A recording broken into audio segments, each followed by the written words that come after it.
Buenas tardes, bienvenidas, bienvenidos a la sesión Pensiones de ahorro a largo plazo en el contexto actual que organizan el BBVA y La Vanguardia con la colaboración de la Universidad de Barcelona y su máster en Dirección de Entidades Financieras y Aseguradoras. A lo largo de la próxima hora hablaremos de pensiones y ahorro, dos cuestiones que preocupan y mucho a todos los ciudadanos. Es una preocupación lógica porque se trata de una cuestión sensible que en algún momento determinará el futuro de todos nosotros. Cada vez vivimos más años y debería ser una prioridad asegurarnos que tras la jubilación, tras una vida de trabajo, dispondremos de los recursos necesarios para afrontar un periodo que cada vez es más largo y en el que las necesidades además van evolucionando. Antes de escuchar las opiniones de los expertos en pensiones y ahorro que nos acompañan esta tarde, nos dirigirán unas palabras de bienvenida Ramón Alemany, decano de la Facultad de Economía y Empresa de la Universidad de Barcelona, y José Ballester, director territorial de BBVA en Cataluña. Señor Alemany, cuando quiera. Muchas gracias. Pues nada, buenas tardes a todos. Muchas gracias por asistir a este seminario. Para mí es una alegría, un gran honor pues estar junto al BBVA en la persona del director territorial, don José Ballester, en la presentación de este seminario.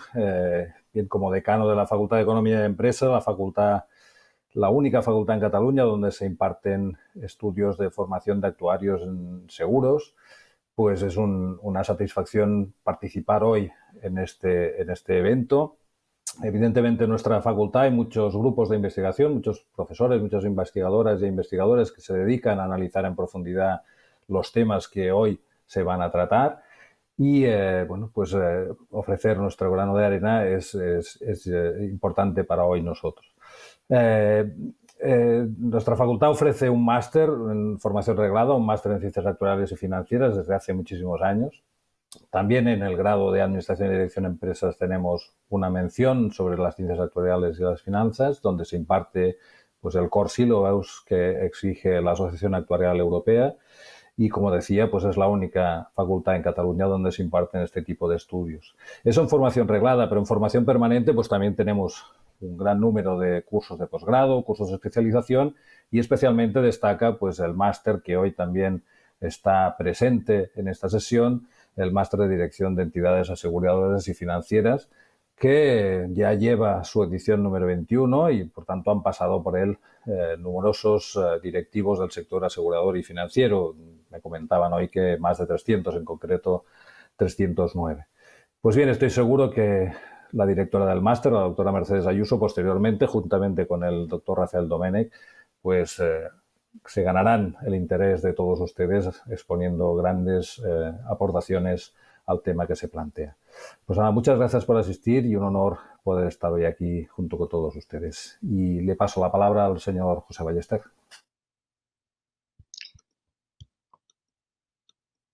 Muy bien, gracias. Buena tarde.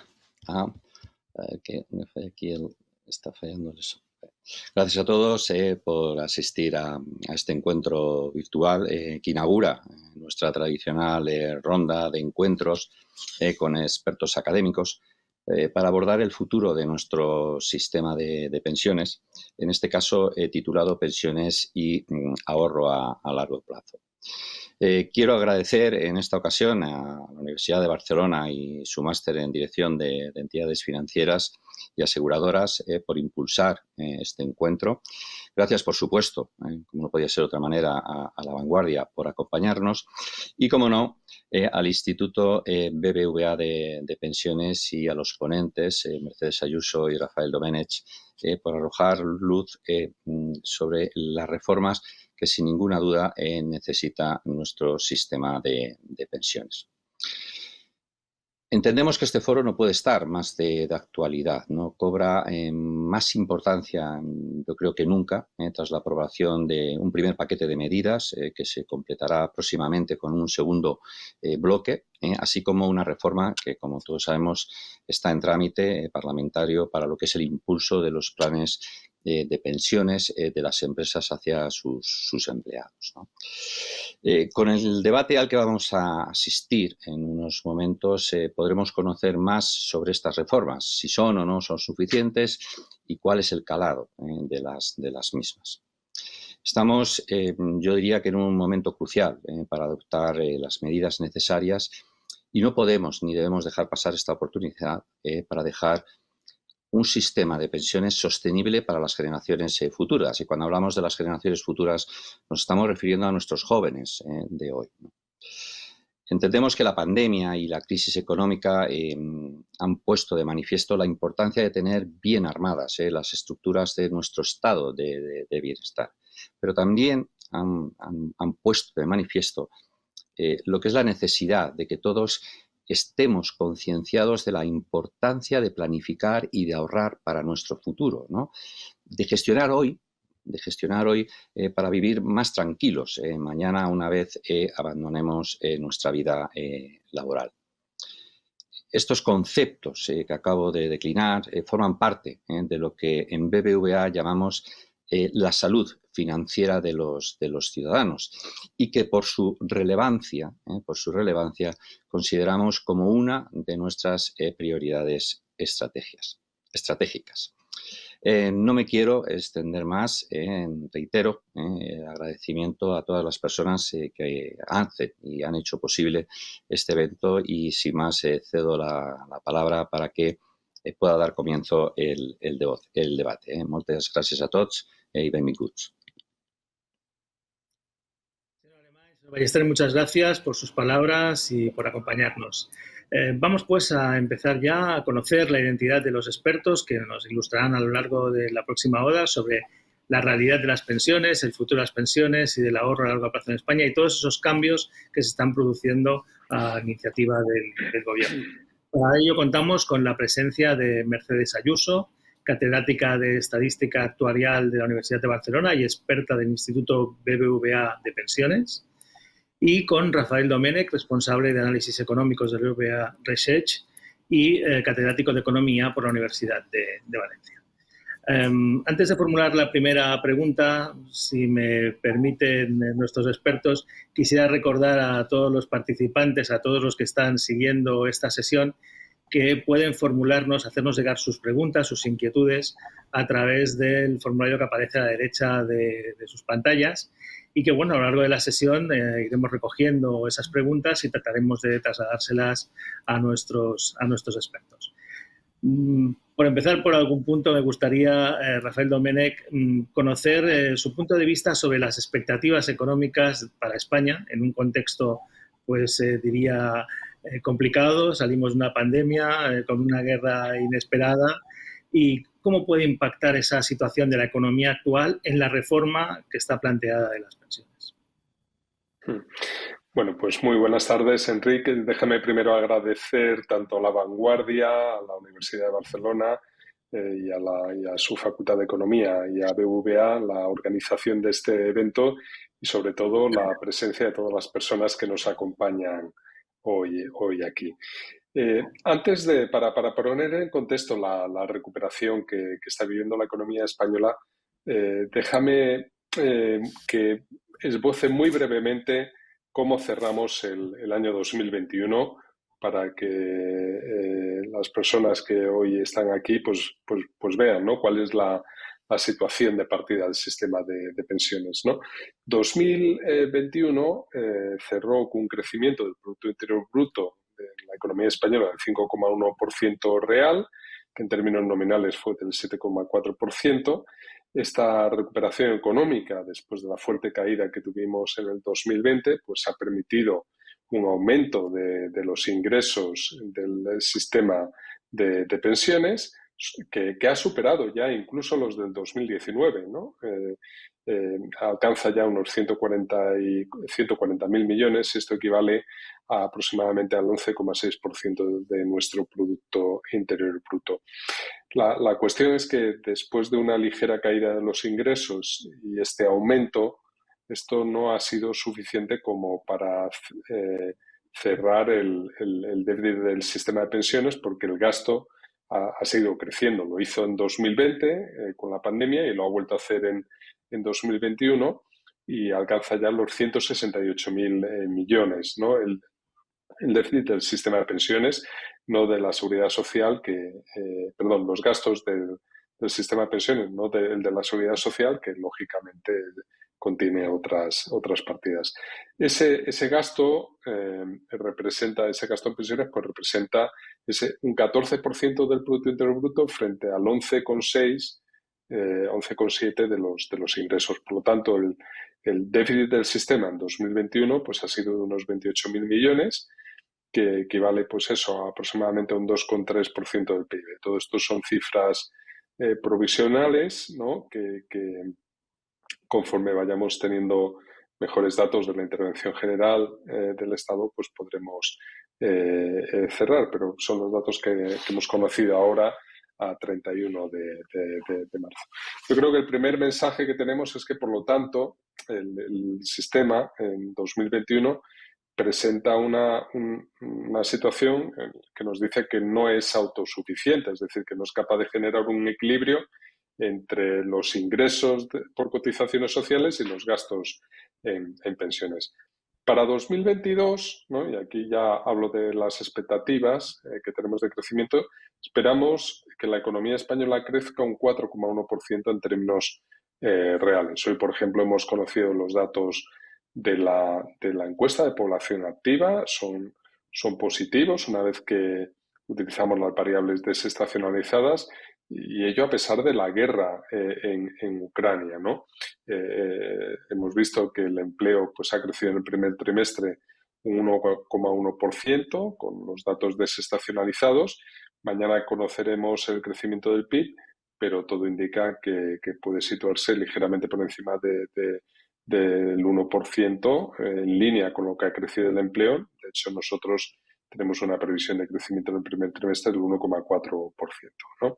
Por lo tanto, para este año, insisto, esperamos, a pesar de que el contexto es particularmente difícil, que la recuperación económica continúe, que la economía española pueda crecer fácilmente por encima del doble de lo que es su tasa de crecimiento potencial, en el entorno del 2%. El problema es que esa recuperación económica, esa recuperación cíclica, va a ser insuficiente para cerrar el déficit estructural del sistema, ¿no? Que es cercano al menos a un 2% del Producto Interior Bruto, y ha crecido con la pandemia, ¿no? Y ese déficit es el que estamos ya financiando con transferencias del Estado al sistema de pensiones, transferencias a la seguridad social en general, pero particularmente al sistema de pensiones año tras año, ¿no? Y las perspectivas a medio y largo plazo es que vamos a tener que con estas condiciones de partida lidiar además con la jubilación del baby boom en una economía, en una sociedad en la que el número de jubilados pues aumenta más que el del empleo previsto, de las proyecciones que hay de empleo, las proyecciones demográficas, y esto lo que da lugar es a que la tasa de dependencia aumente, es decir, que cada vez haya más personas mayores o por encima de la edad de jubilación con respecto a la población activa, y por lo tanto más pensionistas con respecto a los cotizantes.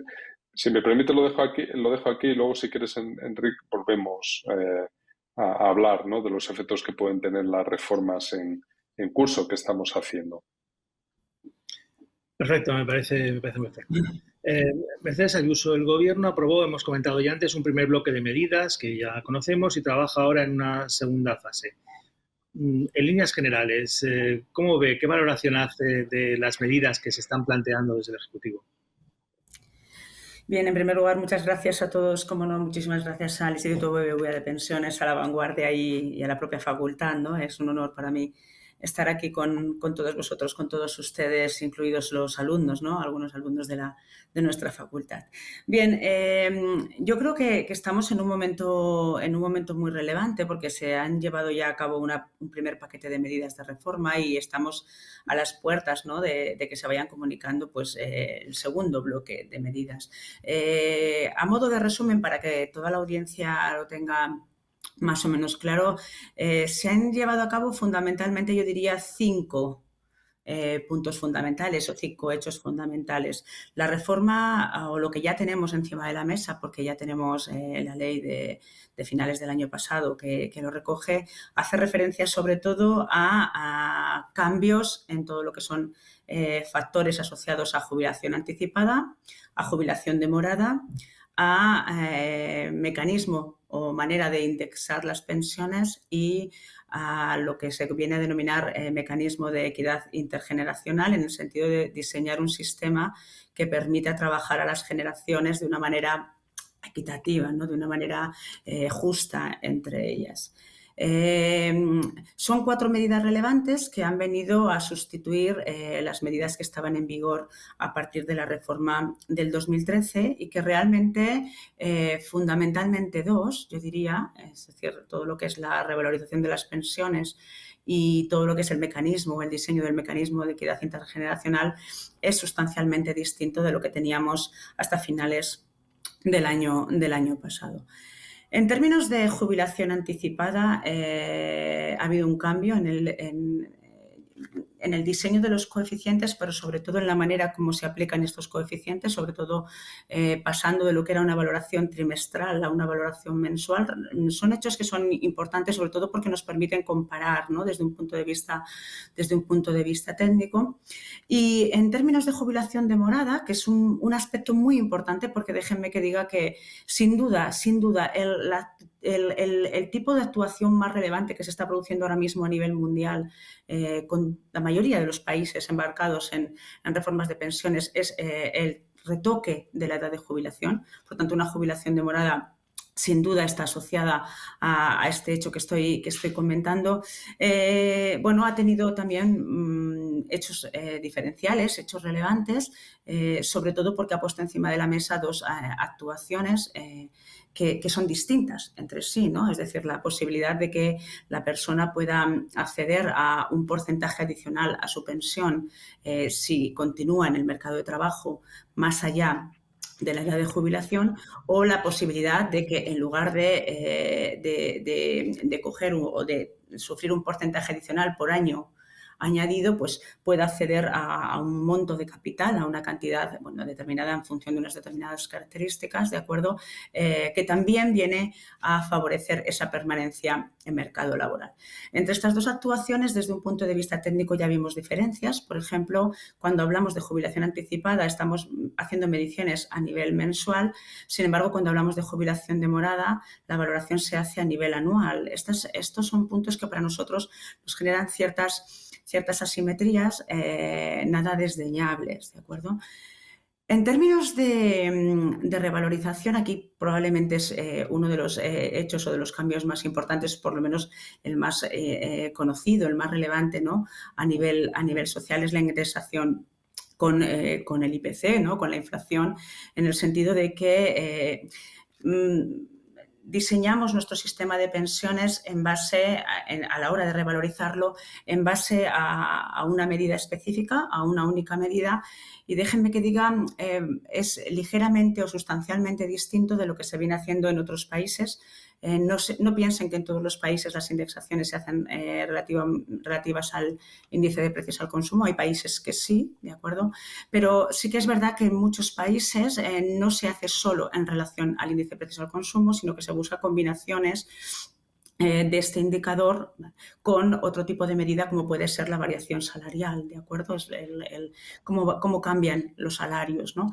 En nuestro caso, en este momento estamos indexando únicamente en base a IPC y, en cierto modo, rompemos lo que venía siendo, y repito, lo que se viene produciendo en otros mercados o en otros países, que es el uso de mecanismos automáticos de indexación que tienen en cuenta más parámetros, ¿correcto?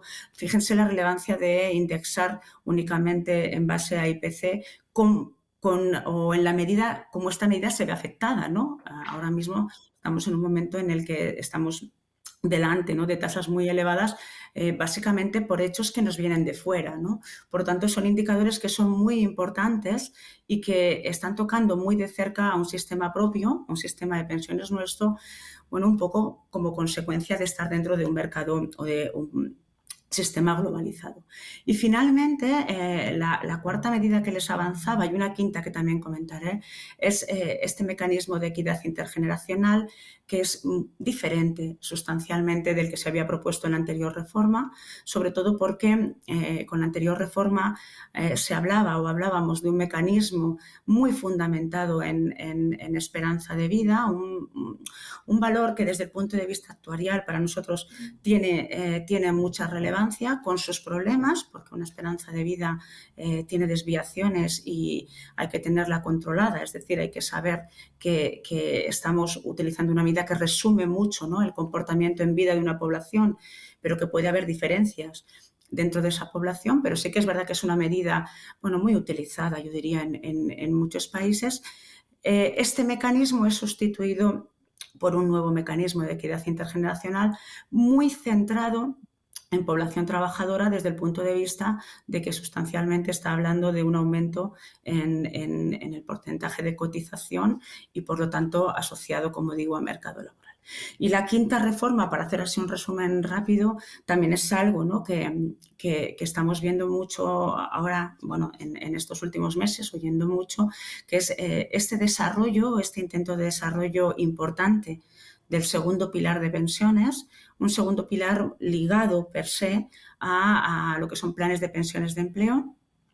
Bueno, desde mi punto de vista, es decir, desarrollo de segundo pilar, yo creo que hay que valorarlo positivamente, pero muy a la espera de, bueno, finalmente, cómo acaba desarrollándose y qué consecuencias acaba teniendo, sobre todo porque la implementación de un segundo pilar se puede hacer de maneras distintas. Nuestra experiencia nos dice que aquellos países en los que más éxito ha tenido son aquellos en los que de alguna manera se ha potenciado la entrada del trabajador, incluso dándole entrada de forma directa y permitiendo la salida, ¿de acuerdo? En este momento en España todavía quedan parámetros, ¿no?, por definir. Hay que ver si realmente esta implementación va cogiendo peso. Confiemos que sí. Y para no alargarme más, las medidas que están en marcha ahora para que tengamos la foto completa, bueno, pues hacen o están relacionadas con aspectos diversos que yo creo que se pueden sintetizar fundamentalmente o de manera muy directa con un colectivo muy especial para nosotros, que es un régimen especial en sí, que es el régimen de autónomos. Saben ustedes que ahora mismo estamos o se está trabajando muchísimo lo que será la puesta en marcha de reformas para todo el colectivo de autónomos y luego más cosas que también afectan. Por ejemplo, muy importante también para la investigación que hacemos en la Universidad de Barcelona, esta equiparación que se está haciendo de parejas de hecho a la hora de, bueno, con personas viudas, ¿de acuerdo? A la hora de, personas casadas, perdón, a la hora de poder acceder a una pensión de viudedad importante también para nosotros por la repercusión que pueden tener. Enrique, enseguida hablaremos del tema de... Sí, perdón, adelante. Si me permites, sí, solo 3 mensajes que complementan lo que acaba de decir Mercedes y que suscribo plenamente, ¿no? A ver, la eliminación del índice de revalorización de las pensiones y la vuelta a la revalorización del IPC aumentará el déficit del sistema de pensiones en las próximas décadas en 2,7 puntos porcentuales del Producto Interior Bruto, de acuerdo con las estimaciones del propio Gobierno que han sido incorporadas por la Comisión Europea en su informe de envejecimiento, ¿no? Esto se añade a esos 2 puntos de déficit estructural que tiene el sistema, es decir, que ya nos acercamos a 5 puntos del Producto Interior Bruto que tendremos que financiar de otra manera. Desde luego no lo podremos hacer con cotizaciones sociales.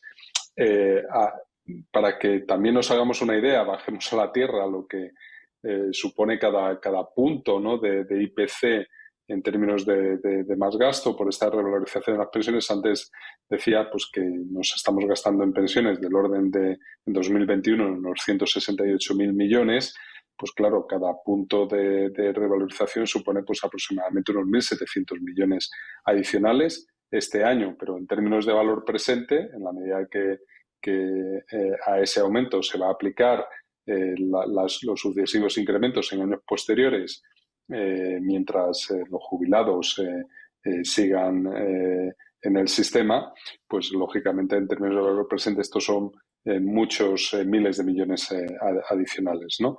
Y luego, con respecto, el último mensaje breve con respecto al mecanismo de equidad intergeneracional, es que elimina el factor de sostenibilidad, pero lo hace de acuerdo a la condicionalidad que tenemos en el uso de los fondos europeos, que se conocen como Next Generation EU, es que el mecanismo de equidad intergeneracional tiene que tener durante las próximas décadas un impacto presupuestario equivalente al factor de sostenibilidad que ha sido derogado.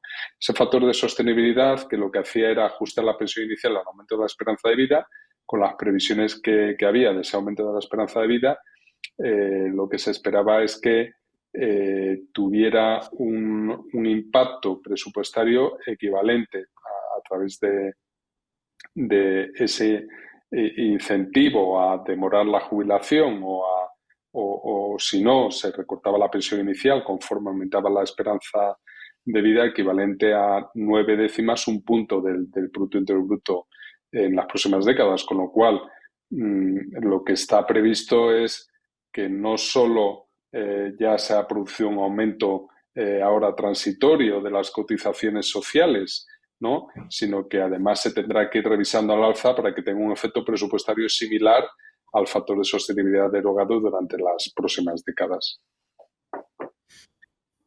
Bueno, tenemos ahora, por lo tanto, entre los dos han hecho una fotografía, un dibujo magnífico de lo que, bueno, de estas reformas que ya conocemos y un poco las que también se esperan, ¿no?, que podamos conocer en breve. Pero más allá de la definición y la descripción que han hecho, me gustaría conocer su opinión si consideran que lo que sabemos hasta ahora, lo que ya conocemos y lo que intuimos, creen que va en la dirección correcta para conseguir verdaderamente medidas eficaces que logren, por una parte, la sostenibilidad del sistema y, por otra parte, también el acceso a una pensión digna. ¿Cómo lo ven? Si quiere, doctora Ayuso. Bueno, a ver, la verdad es que no es un momento fácil. Déjame que empiece por aquí, ¿no? Porque desde un punto de vista técnico para nosotros resulta pues relativamente sencillo analizar las reformas y ver los puntos negativos y positivos. Yo entiendo que no es una situación sencilla para la persona que está o las personas que están decidiendo. A mí sí que me gustaría reflejar algunas de las cosas que desde un punto de vista más de análisis, ¿no?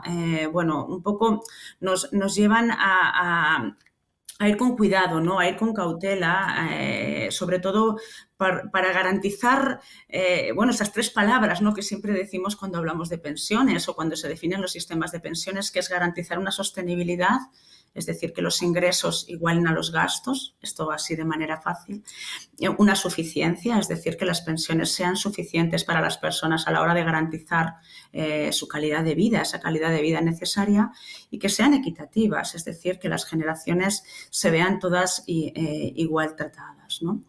Desde el punto de vista de sostenibilidad, bueno, yo creo que Rafa, ¿no?, ya lo está comentando, ¿no?, lo ha comentado perfectamente, ¿no?, con las cifras, ¿no?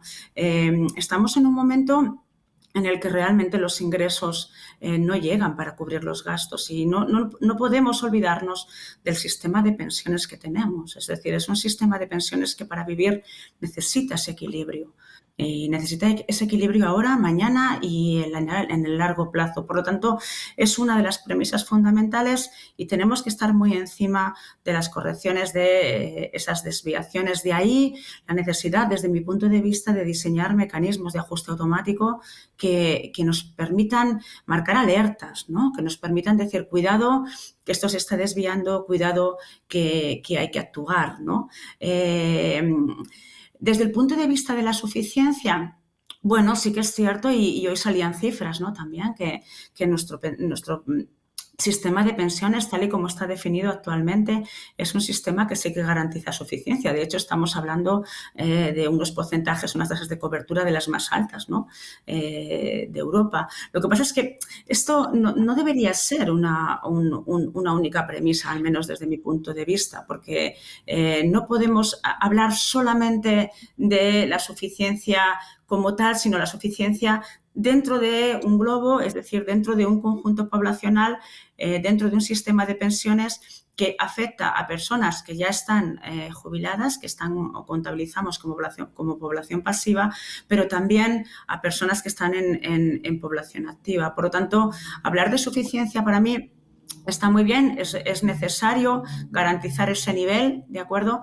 Pero sin olvidarnos de que no solamente es suficiente con dar la cifra, es decir, estamos hablando de un 70%, sino ver lo que supone dar este 70% o esta cobertura, bueno, desde mi punto de vista, elevada si comparamos con otros países.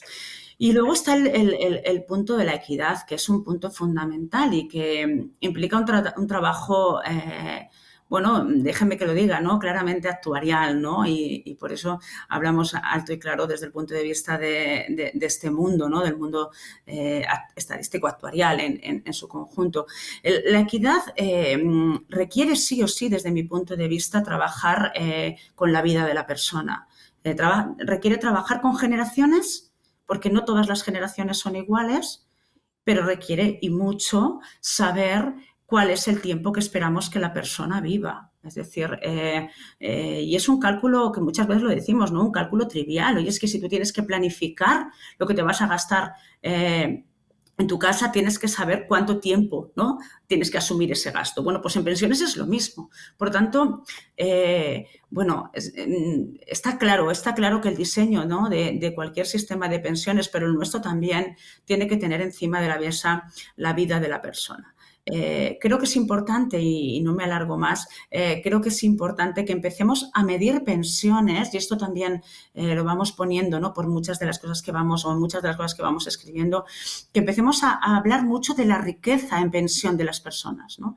Estamos muy acostumbrados a hablar de las pensiones medias, de la persona cobra tal pensión, pero tenemos que empezar a buscar algo que Rafa también comentaba al principio, ¿no? Que es esa equivalencia en valor actual de todo lo que la persona va a acabar recibiendo a lo largo de su vida. Y créanme que la cantidad es realmente significativa, y es un cálculo fácil de hacer. Se multiplican la pensión media por el número de meses, por el número de años que creen que van a vivir, y coger estas cifras y de una manera clara trasladarlas a la sociedad, para que la sociedad sea consciente de que son cifras altas, que son cifras, bueno, bonitas, déjenme que lo diga, porque eso quiere decir que las personas viven más, pero que tenemos que tener sistemas perfectamente diseñados para poder afrontarlas sin problemas. Sí, a mí me gustaría aquí añadir, Enrique, a lo que ha dicho Mercedes, que bueno, yo creo que estos son fruto de unas decisiones que ha tomado políticamente pues la Comisión del Pacto de Toledo, y que el Gobierno está ejecutando. Por lo tanto, son decisiones totalmente legítimas, que claramente lo que muestran es el deseo de mantener la tasa de sustitución, y la tasa de sustitución, que para que sobre todo las personas que nos acompañan lo entiendan, no es más que la equivalencia que hay entre la pensión inicial y el salario, o el último salario del trabajador, y la tasa de prestación, que es la relación que hay entre la pensión media y el salario medio. Bueno, pues estas dos tasas son de las más altas, en algún caso es la más alta de toda Europa. Es decir, que el sistema de pensiones en España es de los más generosos, definida la generosidad así, en términos de tasa de sustitución y tasa de prestación, de los más generosos de Europa. Entonces, aquí se ha tomado la decisión política de mantener eso. Hay que recordar también que el sistema de pensiones, como apuntaba ahora mismo Mercedes, da en términos actuariales más de lo que se ha cotizado, incluso cuando todas esas cotizaciones las corregimos al alza por el crecimiento económico del país, ¿no? Bueno, pues esto es así. Todo eso se preserva, se mantiene, Y claro, como lógicamente esto da lugar a un déficit creciente, ya he dicho antes que el sistema no es autosuficiente, pues esto lo que supone es una mayor carga para las generaciones jóvenes. Por lo tanto, aquí lo que se ha optado es por una determinada redistribución, que es mantener, ¿no?, la generosidad del diseño actual del sistema de pensiones, evitar ajustes, de aumentos de la edad de jubilación, de factores de sostenibilidad que corrijan por la esperanza de vida, etcétera, y traspasar esa mayor carga de la sostenibilidad a las generaciones más jóvenes. Lo que pasa es que, claro, eso que ya hemos visto que también lo intentaron en décadas pasadas en algunos otros países, lo que hace es a la larga poner en riesgo la sostenibilidad del sistema, porque puede llegar un momento que ese pacto intergeneracional que ahora se está imponiendo de preservar las rentas de las personas que se han jubilado o que se acercan a la jubilación y traspasar esa carga a las personas más jóvenes, pues en un momento determinado puede que el sistema no sea capaz de aportar recursos suficientes como para financiar el sistema de pensiones. Eso pasó en Grecia, pasó en Portugal, y se tuvieron que hacer posteriormente pues ajustes que fueron bastante traumáticos para las personas que estaban jubiladas, ¿no?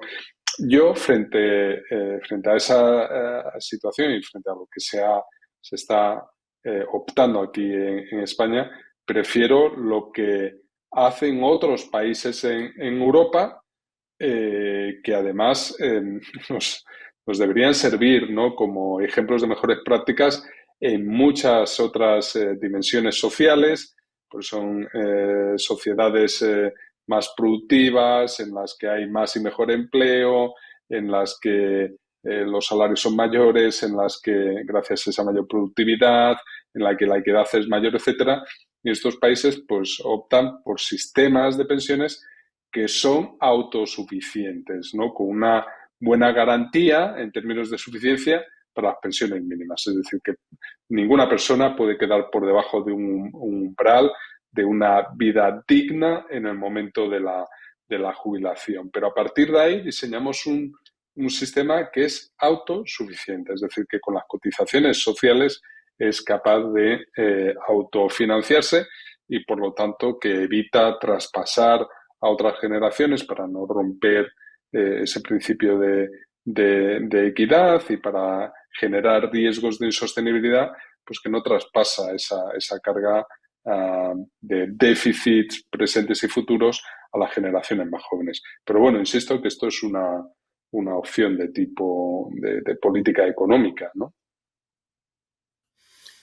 Antes apuntaba ya, creo que lo hacía la doctora Ayuso, el tema de los autónomos, que siempre es una figura pues que acompaña bueno, es controvertida, ¿no?, cuando hablamos de pensiones, de cotizaciones. De hecho, uno de los aspectos que hemos vivido más polémicos y que ha dado un susto a más de uno han sido las especulaciones que han habido y los comentarios que se han hecho en torno a la cotización de los autónomos, la futura cotización de los autónomos, que todavía parece es un tema que no está del todo zanjado. Pero me gustaría que, si puede, ya que usted lanzó el tema, doctora Ayuso, me gustaría conocer un poco su opinión, y también luego la del doctor Domenech, sobre, bueno, lo que se ha conocido alrededor de este cambio en las cotizaciones de los autónomos y en qué dirección creen que debería conducirse desde un punto de vista técnico este tema.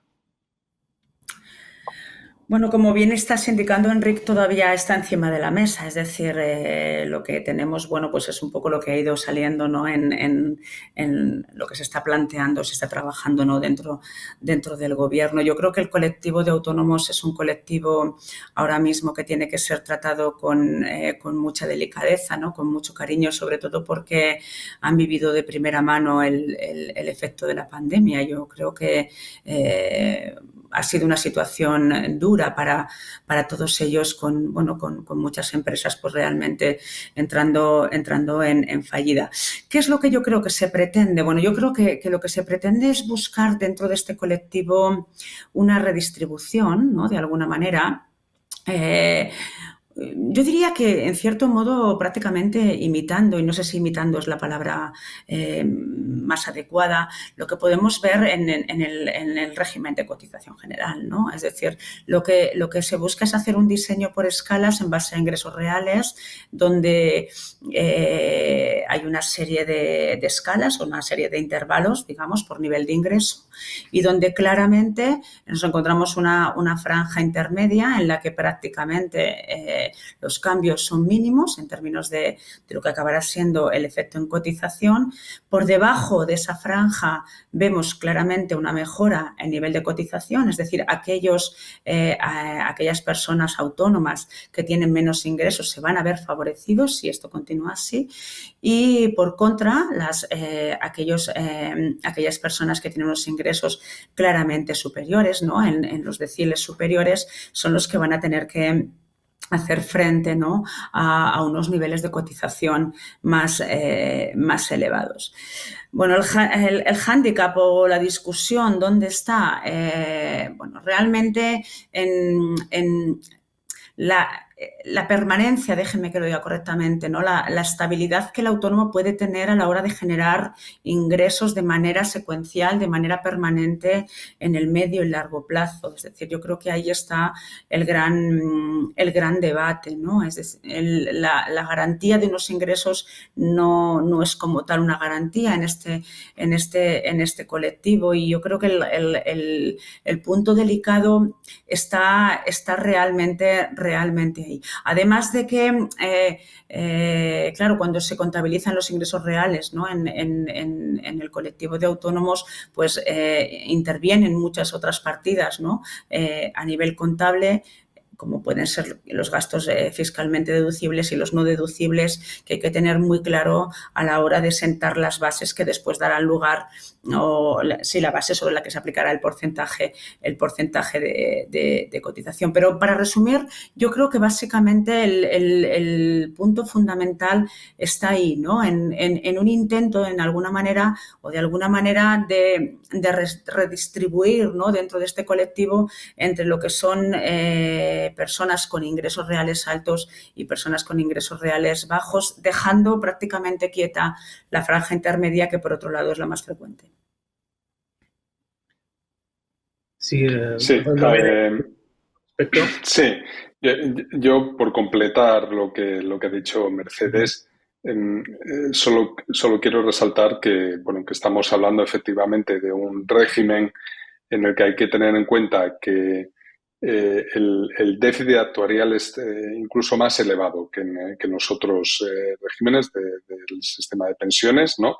Y por déficit actuarial, insisto que me refiero a esto, es decir, que el valor acumulado corregido al alza por el crecimiento económico y por la inflación de todas las cotizaciones sociales efectuadas a lo largo de la carrera laboral, puesto en un lado de la balanza y en el otro el valor presente descontado de todas las pensiones que se esperan pagar desde el momento de la jubilación en función de la esperanza de vida para un autónomo, ese sistema es uno de los que tiene el mayor déficit actuarial, ¿no? El problema es que, como muy bien decía Mercedes, claro, cerrar ese déficit actuarial en la coyuntura actual, después de una crisis como la que hemos vivido, pues es sumamente complicado, ¿no? Esto pues habrá que hacerlo de una manera muy gradual en el tiempo, pensando en el largo plazo, pensando más hacia dónde tenemos que llegar.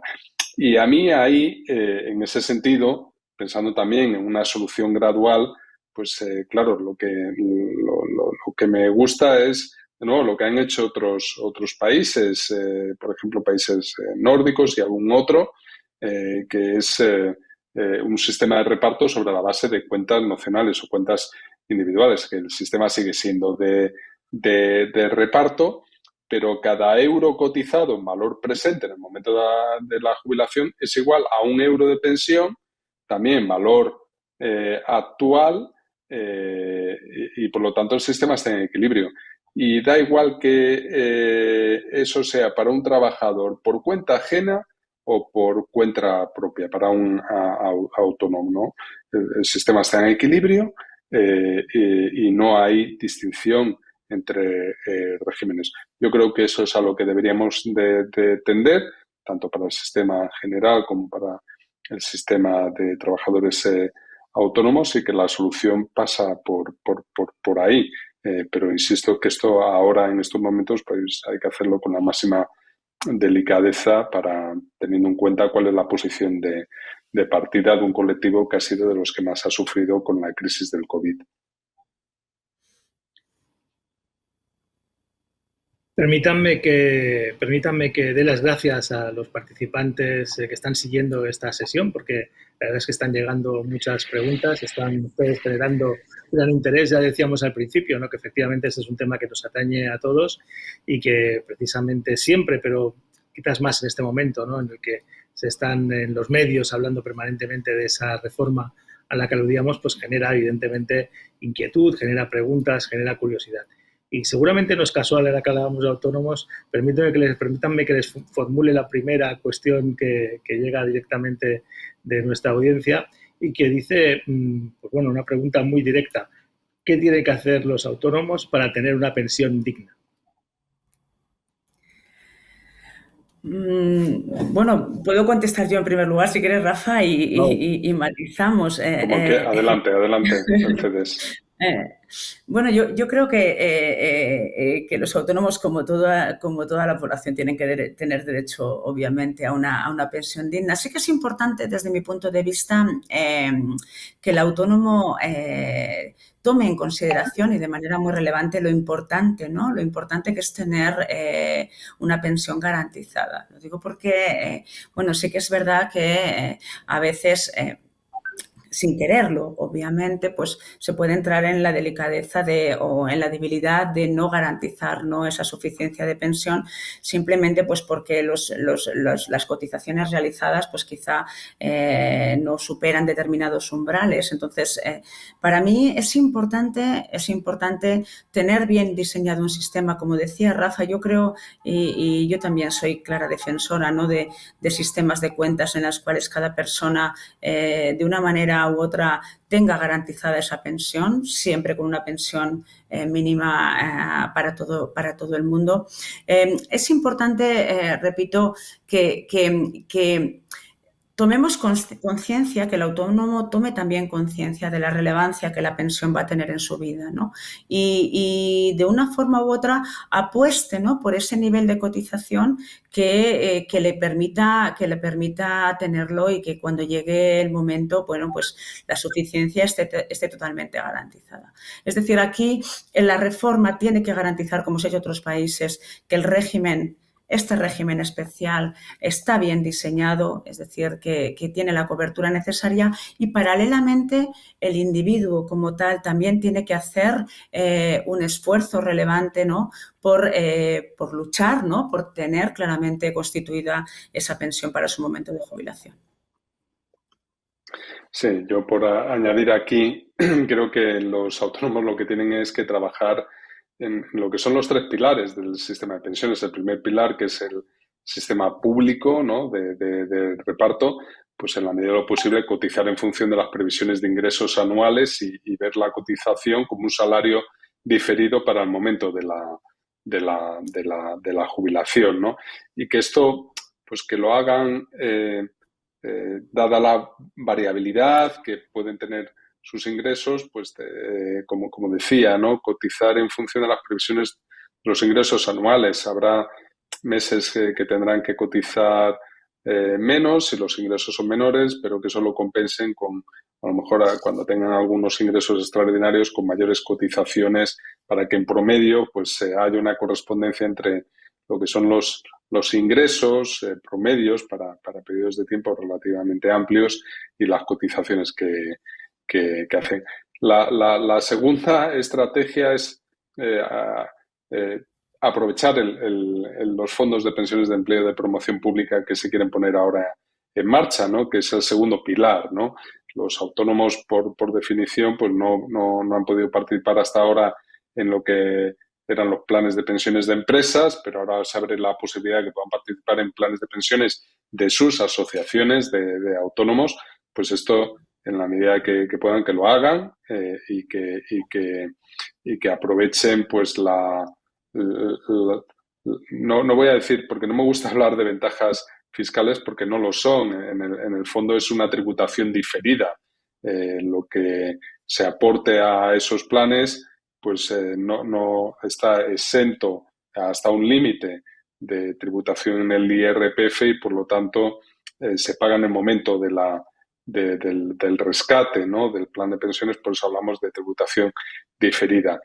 Y lo ideal pues sería también que también ahorraran en el tercer pilar, en el ahorro individual. Y esto aquí, hasta ahora, disponíamos de los planes de pensiones individuales, en los que también cabía esa posibilidad de tributación diferida. Lo que pasa es que una de las reformas que se ha hecho en los 2 últimos años ha sido precisamente eliminar esa ventaja, entre comillas, supuesta ventaja de la tributación diferida de los planes individuales, ¿no?, rompiendo algo que para mí es importante, ¿no? De la misma manera que las cotizaciones sociales no están sujetas al IRPF, las contribuciones a los planes de pensiones de empresas hasta un límite no están sujetas tampoco a IRPF, pues parece que tenía todo el sentido del mundo que por un principio de neutralidad regulatoria y fiscal, pues las aportaciones a los fondos de pensiones privados tampoco estuvieran sujetos o tuvieran esa ventaja de la tributación diferida. Eso prácticamente se ha eliminado porque se ha rebajado a un nivel muy, muy reducido y bueno, pues estamos viendo que efectivamente cada vez las aportaciones a estos fondos pues están disminuyendo. Pero bueno, eso ya es una decisión individual, hay muchas formas de ahorrar, pero sobre todo que lo hagan, ¿no?, tratando siempre con ese principio de mantener en el momento de la jubilación un nivel de vida, un nivel de consumo, un nivel de bienestar similar al que han tenido durante toda su carrera laboral. Decía que hay muchas formas de ahorrar. Hablaba antes la doctora Ayuso de la necesidad de concienciarse, ¿no?, de cómo será, en el caso de los autónomos, cómo será en el futuro la pensión que van a percibir y cómo pueden intervenir en ello. Y esto me conduce un poco a un elemento que entiendo que es común para todos los ciudadanos, sean autónomos o no, que es la necesidad de ahorrar, ¿no?, la necesidad de pensar en ese ahorro a largo plazo para complementar precisamente ese momento en el que ya no tengamos, digamos, ingresos provenientes de nuestra actividad laboral, ¿no? ¿Creen que tenemos en general en España y especialmente los jóvenes, que son los que verdaderamente tienen más tiempo para poder concienciarse en este principio, en esta necesidad del ahorro? ¿Tenemos conciencia y tenemos, digamos, la idea suficientemente clara de esa necesidad de ahorrar, de las virtudes del ahorro, de que algún día nos va a hacer verdaderamente falta? Si quiere la doctora Ayuso primero. Bueno, yo personalmente creo que se ha perdido bastante. Déjame que sea realista. Este es mi punto de vista. Yo creo que al menos los que somos de ciertas generaciones sí que venimos, ¿no?, de casas en las cuales se oía hablar del ahorro, ¿no?, y era común, ¿no?, en nuestros padres, lo sigue siendo, ¿no? Hay que ahorrar, hay que ahorrar. Yo creo que poco a poco nos hemos ido viendo embaucados, ¿no?, en nuevas situaciones en las que la palabra ahorro quizá ha pasado a un segundo plano, y si hablamos de ahorro a largo plazo, yo diría que todavía más. Las circunstancias pueden ser diversas, eso también es cierto, ¿no?, que hay una parte de todo lo que es economía conductual que nos ayudaría a responder con mucha más precisión. Pero yo creo que sí, que realmente estamos en un momento en el que se necesita hablar alto de la importancia que tiene ahorrar a largo plazo. Y lo estamos viendo, ¿no? Lo estamos viendo porque ahora mismo estamos en esta misma jornada contextualizando pensiones y poniendo encima de la mesa, bueno, el problema que tenemos en un país como es el nuestro, ¿no?, cuando nos podemos encontrar en situaciones o en momentos en los que los ingresos son inferiores a los gastos. Y esto que estamos explicándolo a nivel macro, ¿no? A nivel grande, pues nos lo podemos llevar a la vida de cada uno de nosotros. Por lo tanto, es muy importante concienciar a la población de la necesidad de ahorrar a largo plazo, sobre todo por una razón fundamental, básicamente un poco en base a mi formación, ¿no? A lo que puede ser mi día a día en investigación, y es esta vida cada vez más larga, ¿no? Que es bonito, que vivimos mucho más tiempo, pero que estamos hablando de una nueva vida a partir de la jubilación, con muchos años por delante y con muchas necesidades por delante que, déjenme que diga, casi no conocemos. Es decir, tenemos que hacer un gran ejercicio por empezar a valorar realmente lo que hay después de la jubilación, por presentarlo, porque la población sea consciente de que dentro de esa vida larga pues hay etapas distintas. No es lo mismo hablar de los 65 hasta los 75, si quieren 80 años, que a partir de los 80, y me refiero a necesidades de gasto. Es decir, hablar de cuidados de larga duración va a estar presente en nuestras vidas mucho más de lo que está ahora, porque sí que es cierto que hablamos de dependencia, pero hablamos de dependencia en un contexto como es el nuestro, donde los cuidados informales están muy presentes, porque estamos muy acostumbrados a ver hijos que cuidan a padres o familiares cercanos que cuidan a personas mayores, pero la estructura societaria que tenemos ahora mismo en nuestro país nos hace pensar que esto probablemente cambie, sobre todo si hablamos de sociedades como las nuestras, donde las tasas de natalidad son tan bajas. Por lo tanto, hay que empezar a hablar serios y ser conscientes de que ahorrar a largo plazo ya no es una opción, es que desde mi punto de vista es una necesidad. Sí, yo, Rick, aquí a añadir, ¿no? Que, a ver, la investigación académica lo que nos indica es que no solo los jóvenes, sino en general la población lo que tiende es a procrastinar, ¿no? en el futuro. Y esto tenemos estudios y experimentos psicológicos y de economía conductual que nos lo han mostrado, vamos, yo diría de manera casi infinita, ¿no? Es innumerable la cantidad de estudios que hay de por qué fracasan las dietas o el deseo de dejar de fumar, o por qué la gente se apunta a un gimnasio pero luego no va, ese tipo de cosas, ¿no? Y bueno, pues con el ahorro pasa algo parecido, es decir, que parece que cuando llega el momento de dedicar, ¿no? una parte de los ingresos al ahorro, siempre pensamos, bueno, ya empezaré mañana, ya lo haré mañana. Parece que siempre hay un momento mejor en el futuro para hacerlo, y eso es así, ¿no? Entonces, claro, la manera de combatir esta conducta natural que tenemos los humanos, pues es hacerlo mediante sistemas de adscripción automática cuando empezamos a trabajar, que prácticamente nos obligan o nos invitan a que ya, sin que lo veamos en nuestra cuenta corriente, una parte de nuestro salario pues va a un fondo. Ese fondo puede ser público, puede ser privado, puede ser mixto, en unos casos son complementarios. El propio sistema de cuentas nacionales en la parte de reparto pues también da mucha información. La cuestión es que haya mucha transparencia, de manera que cuando las personas están trabajando, están cotizando, están aportando ahorro a esos planes complementarios o al sistema de pensiones de reparto, pues vayan viendo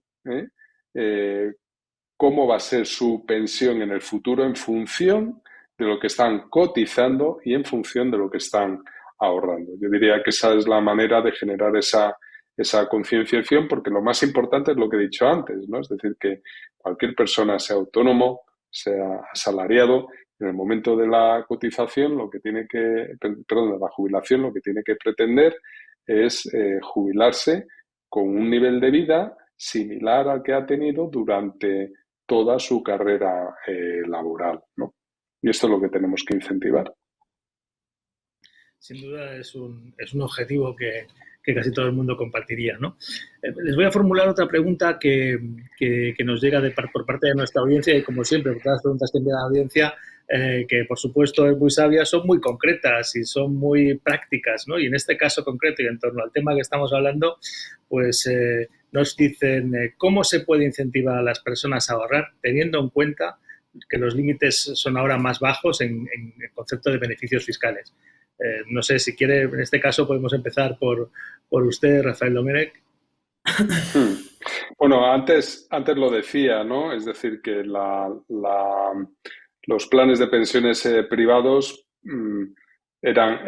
son una forma de ahorro, pero desde luego no es el único. Y en el fondo esto es una decisión bastante individual, que tiene que ver mucho con la edad, ¿no? Porque en función de la edad, y en función del perfil de riesgo que cada persona tiene, pues habrá algunas de ellas que preferirán en invertir en estrategias de inversión que son más rentables, pero también que entrañan un mayor riesgo que otras que son menos rentables, pero que entrañan menor riesgo, ¿no? Entonces, en función del perfil de riesgo, en función del perfil de la edad, pues las personas tienen que elegir.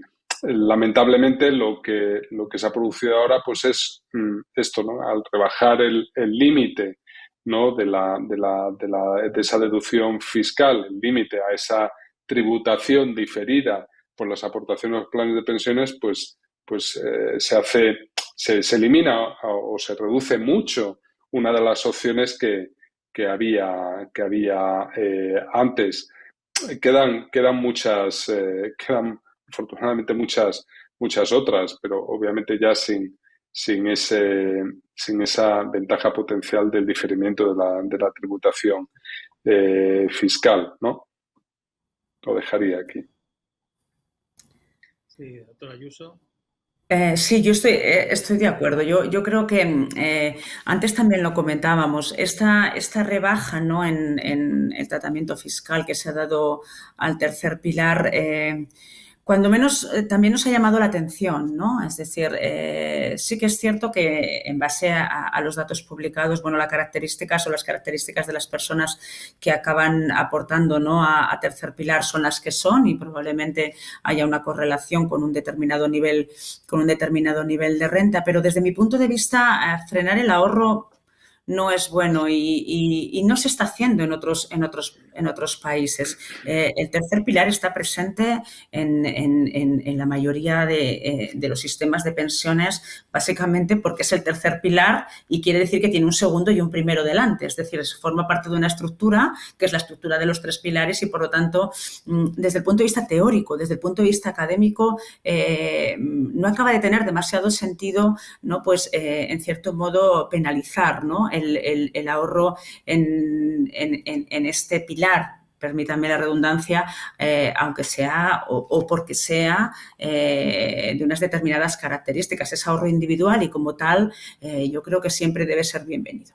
Dicho esto, creo que estamos también en un momento muy importante para que las entidades financieras y aseguradoras apuesten claramente por innovación, ¿no? Y por diseño de producto que de alguna manera capte, ¿no?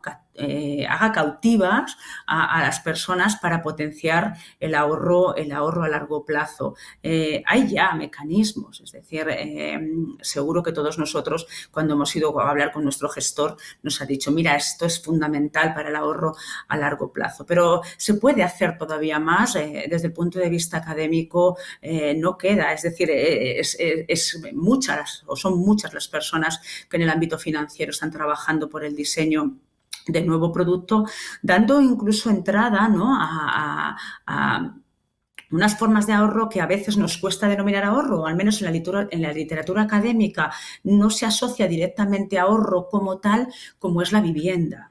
Es decir, la vivienda ahora mismo yo creo que forma parte de manera muy relevante, ¿no? de mucho trabajo académico, en el sentido de trabajarla no únicamente como algo necesario para la vida de la persona, sino como una forma de garantizar ahorros si es que conseguimos diseñar productos que transformen a líquido algo que en principio no lo es, porque un inmueble es ilíquido. Pero yo creo que estamos en una vía, ¿no? En un momento en el cual todo lo que es la industria aseguradora, financiera, ligada o asociada al mundo académico, tiene mucho que hacer y créanme, se puede hacer realmente mucha cosa linkada, como estoy diciendo, a patrimonio inmobiliario y también a otras formas o a otro tratamiento del ahorro.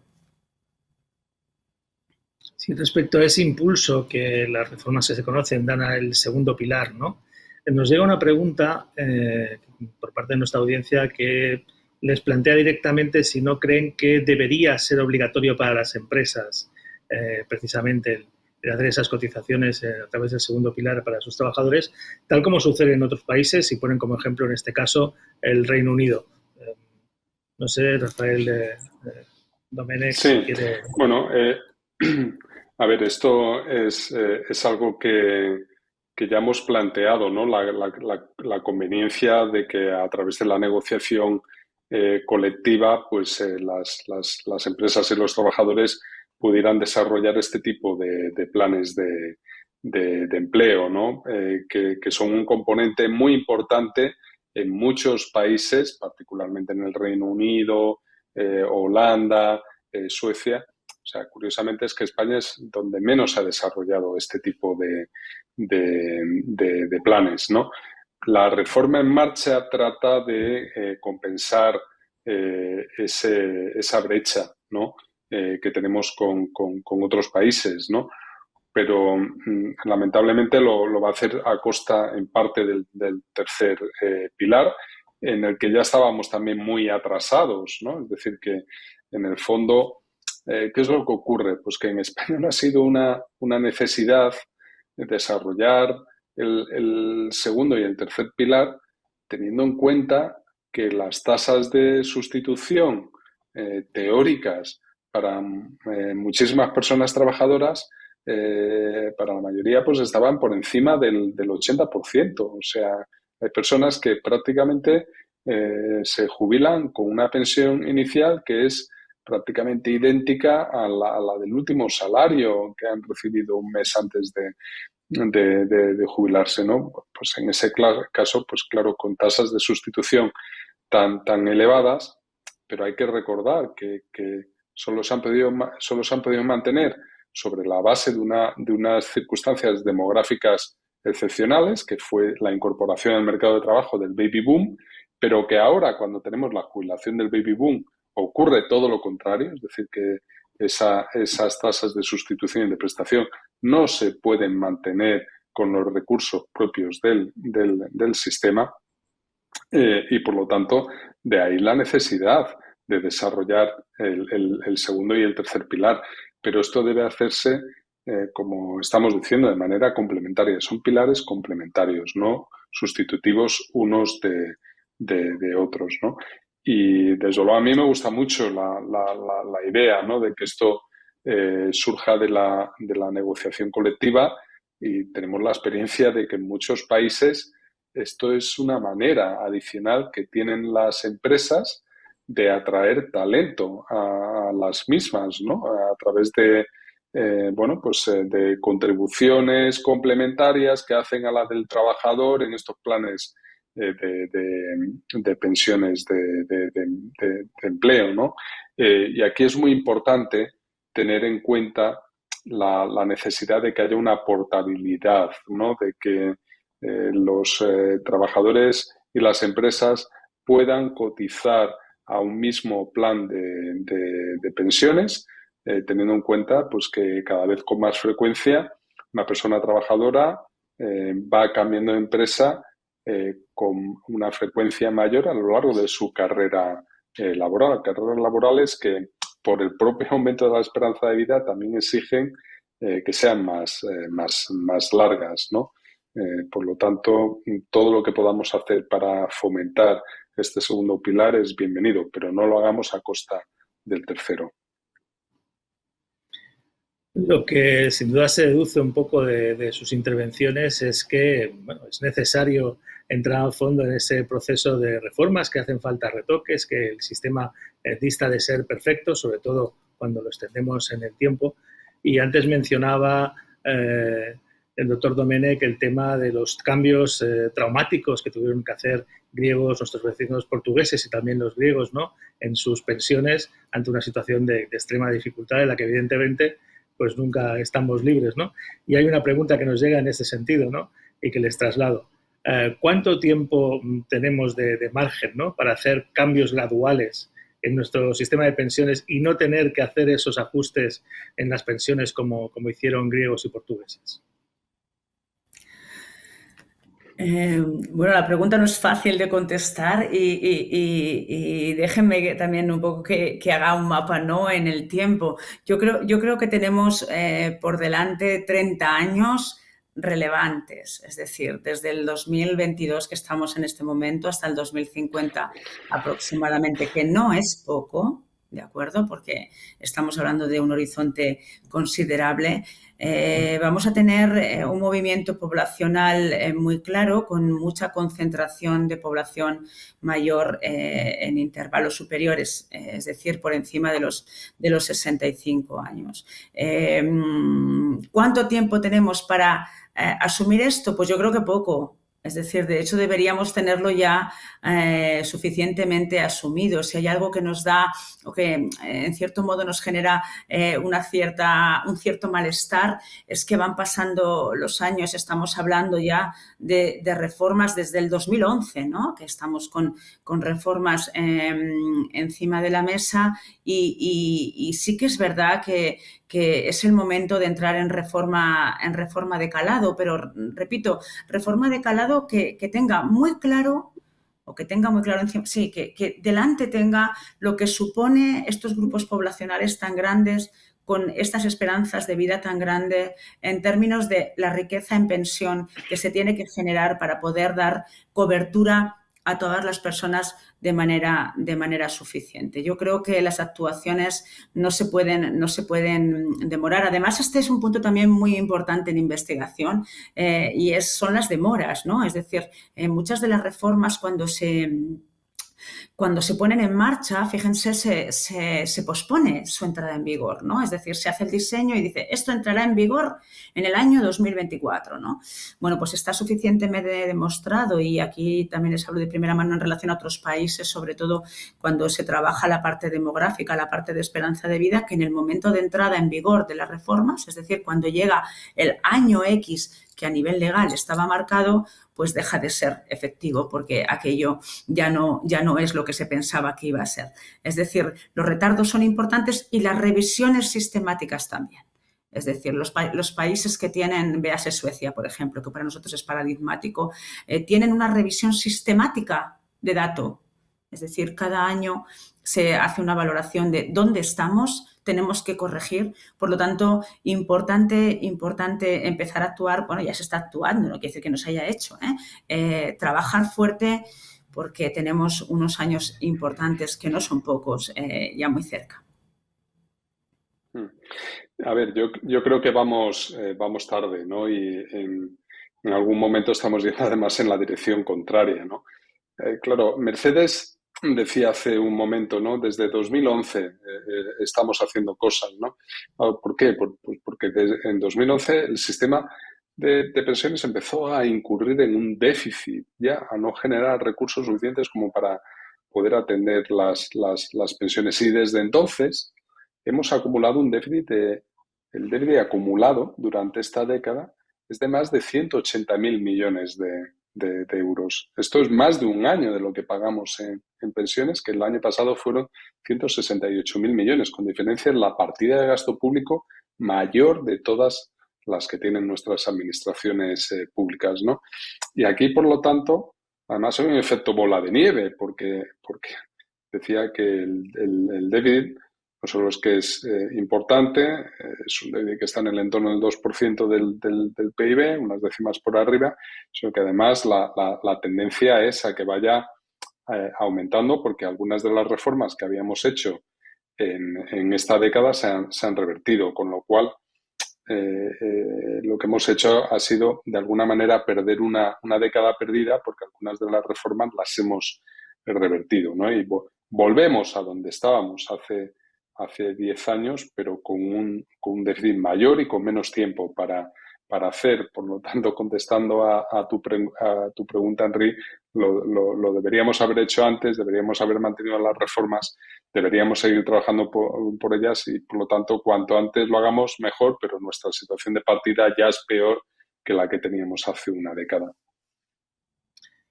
Bueno, hemos superado ya el tiempo que teníamos previsto, pero no puedo resistirme a proponerles un último ejercicio, ¿no? Plantearles una última cuestión.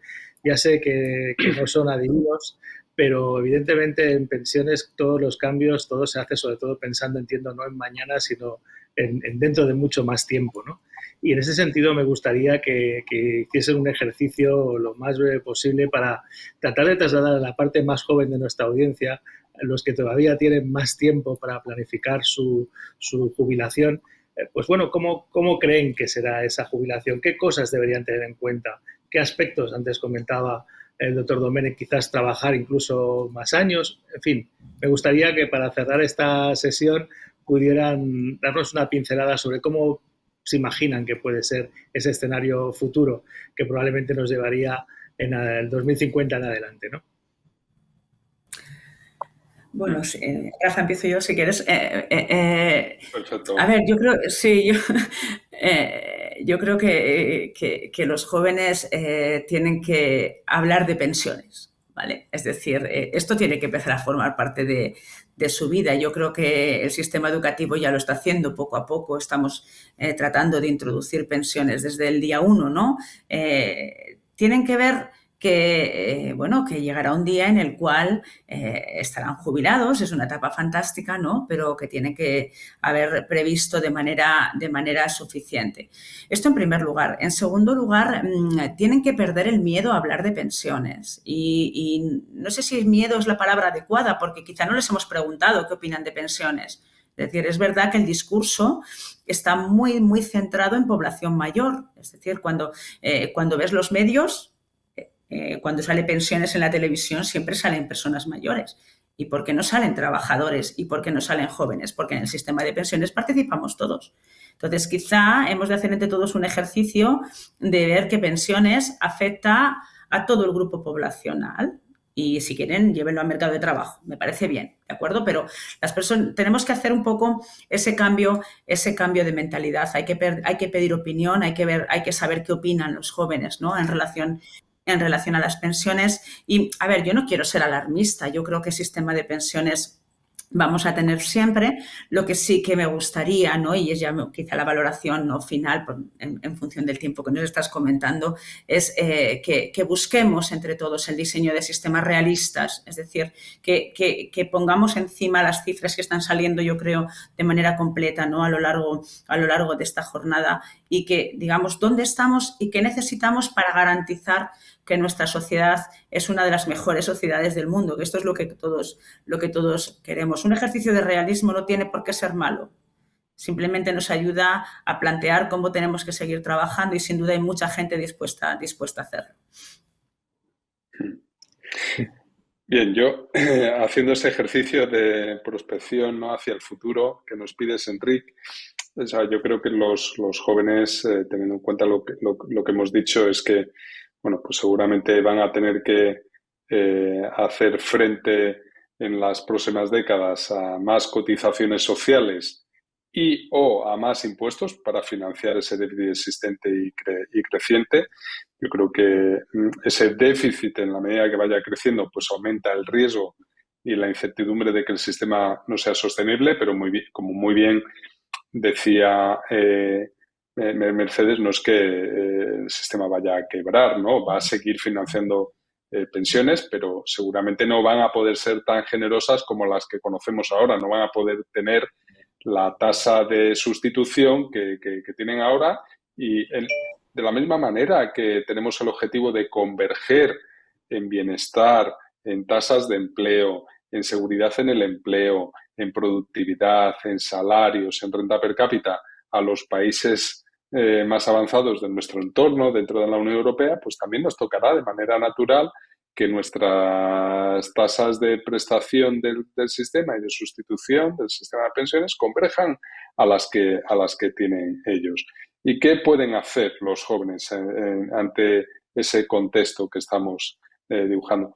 Pues yo aquí la recomendación, sobre todo teniendo en cuenta que tenemos a muchos estudiantes, es que perseveren en lo que hacen, que se formen más, que inviertan todo lo que puedan en capital humano, que desde luego es la inversión más rentable que cualquier persona puede hacer. Lo es también para la sociedad.